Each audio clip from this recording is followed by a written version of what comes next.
Olá pessoal, tudo bem? Nesse vídeo nós vamos falar sobre as posições de picking dentro da logística. Aqui no canal de logística também tem cursos com certificado nas áreas de logística e prevenção de perdas. Aqui embaixo, na descrição desse vídeo, confira os principais cursos disponíveis com os melhores preços do mercado. Então nesse vídeo a gente vai estar fazendo uma introdução, falando um pouquinho sobre o que é a separação de mercadoria, o que é o picking, o que são as posições de picking. Depois a gente vai falar então dos principais tipos de posições de picking. A separação de mercadorias, também chamada de seleção ou de picking, o picking do inglês, é um verbo do inglês, que significa pegar, então a separação de mercadorias ela é uma das 4 grandes atividades da logística. Ela trata da retirada dos produtos, daquelas partes mais baixas da estanteria porta-palets, para envio dessas mercadorias, desses pedidos dos clientes, para expedição e posteriormente para o consumidor final. Essas partes baixas, então, da estrutura porta-palets, e que ficam basicamente na altura do piso de um depósito, elas são conhecidas por posições de picking. A separação de mercadorias também ela é uma das etapas mais complexas e de maior custo dentro da logística, principalmente devido à unitização do processo. As mercadorias na separação elas saem em caixas ou saem em unidades. Os custos com separação eles podem chegar até 55% dos custos totais da logística. Então, sabendo dessa complexidade, sabendo disso, as posições de picking, a estratégia para as posições de picking, elas tornam-se ainda mais importantes. E, portanto, o planejamento e a manutenção desses locais precisam ser constantes e prioritários. Se analisarmos também, eu coloco um gráfico abaixo aí também, tá pessoal, dos tempos que o separador gasta na execução da sua tarefa, nós podemos avaliar quanto de importante é o picking, quanto de importante que é a posição de picking para ajudar na operação. Se vocês observarem no gráfico, são os tempos que o separador gasta fazendo o trabalho dele, fazendo a atividade dele, que é fazer a separação. Se vocês observarem ali aquela terceira barra de cima para baixo, a terceira barra ela representa o separador executando a tarefa principal dele, que é pegar o produto. Representa apenas 15% do tempo total de gasto do separador na atividade. Os outros 85% são com outras tarefas, aguardando o pedido, procurando a mercadoria, pesquisando no sistema, ou mesmo circulando dentro do depósito. E os tipos de picking? Então, a gente vai falar aqui de algumas características dessas posições de picking, baseadas principalmente na quantidade de posições necessárias para cada tipo de picking dentro do depósito, o tamanho do picking, a localização desses pontos dentro do depósito. Ok? Então, pessoal, aquelas posições de picking, a gente divide aqui em três grandes tipos, posição de grande porte, posição de médio porte e posição de pequeno porte. Podem ter outras, dentro de cada empresa, podem ter outras nomenclaturas, outras divisões. Eu prefiro aqui, para fins de estudo, que a gente fale basicamente das posições de grande porte, médio porte e pequeno porte.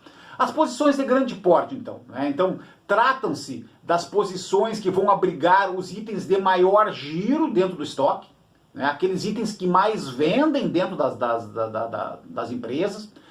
Ou também os itens de maior giro a gente pode classificar como os itens A, da classificação do método ABC. E a gente tem um vídeo que eu deixo aqui em cima, pessoal, o vídeo falando do método ABC. Então, ou seja, 20% dos SKUs, que são os itens de maior giro, eles perfazem, eles representam 80% das movimentações da separação de mercadorias dentro de um depósito. Essas posições, aquelas posições maiores, né, geralmente elas ficam no início do circuito, né, para garantir uma melhor montagem do pallet, né, e também uma redução na circulação dos separadores. Essas posições, estrategicamente, elas devem ter um tamanho maior para que caibam, então, não é, mais caixas, para que caibam mais produtos, evitando que os separadores tenham paradas, não é, ou percam tempo, não é, aguardando o reabastecimento daquele local. Não é? E principalmente essas posições, não é, as posições de grande porte, para itens de maior giro, elas devem ficar localizadas perto da próxima etapa, né, ou da etapa seguinte, né, da operação logística, ou mesmo próximas da expedição. Então, como a gente vê na figura, não é uma figura de um picking, né, de pickings de grande porte, né, se vocês podem observar, provavelmente, não é uma posição aí que tem um vão. O vão é a distância entre o piso, né, e a longarina. A longarina é aquela barra horizontal, né, do porta-pallet. Você pode ver que essa altura, né, ela é até maior do que o separador, né? Então provavelmente, né, essa altura seja de 1,80 m a 2 metros, 2,05 m, 2,10 m, né? Então realmente para que caibam, não é, pallets fechados, né, para que caibam pallets que venham direto da indústria, não é, ou mesmo que caiba uma quantidade maior de pallets, né, porque tratam-se de produtos de maior giro. A segunda classificação são as posições de médio porte, né? Então aqui tratam-se de posições geralmente utilizadas para os itens de médio giro, né, ou os itens B, né, da classificação ABC, e esses itens, eles representam, por exemplo, 30% dos SKUs, né, do estoque do depósito, e representam 15% das movimentações dos separadores. Essas posições geralmente elas ficam, né, na metade do circuito, né, com um tamanho tradicional de altura do vão, né, como a gente observa aí na figura, né, se vocês observarem lá no fundo, tirando, né, além da transpaleteira, né, observando a estanteria porta-pallets, você pode ver ali que tem dois vãos, não é? Um vão, na parte de baixo é uma posição de picking, na parte de cima também é uma posição de picking, mas são com um vão mais baixo. Não é como o vão anterior, né, que tinha 1,80 m a 2 metros de altura. Ok? Então aqui são as posições, não é, de médio porte que abrigam, não é, normalmente itens de médio giro.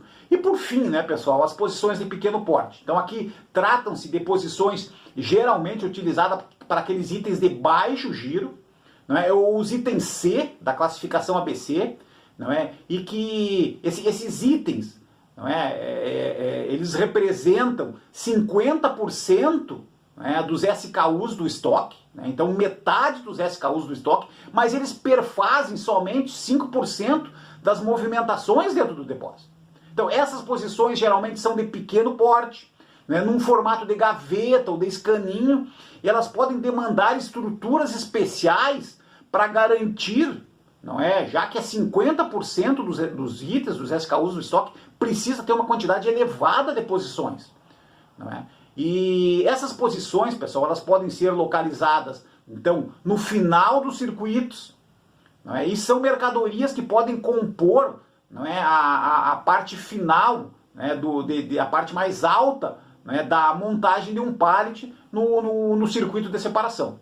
Então, como a gente vê, eu gosto muito dessa foto aí, né, pessoal, porque ela representa, não é, uma operação de separação de mercadorias com itens, né, de médio e principalmente de baixo giro. Vocês podem ver que aí os vãos, né, a gente já tem, né, vários vãos aí, já tem 3 vãos, né, que se formatam aí posições de picking, né, e cada módulo, né, aí tem aí de 5 ou 6 locais, né, 5 ou 6 localizações para 5 ou 6 itens diferentes para cada vão, né? Então aí também multiplica-se a quantidade de posições de picking dentro do depósito, que ajuda bastante a questão da armazenagem, né, dos produtos, não é? Principalmente da armazenagem das posições de picking.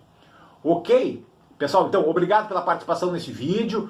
procuramos falar sobre a separação de mercadorias e principalmente sobre as posições de picking. Muito obrigado.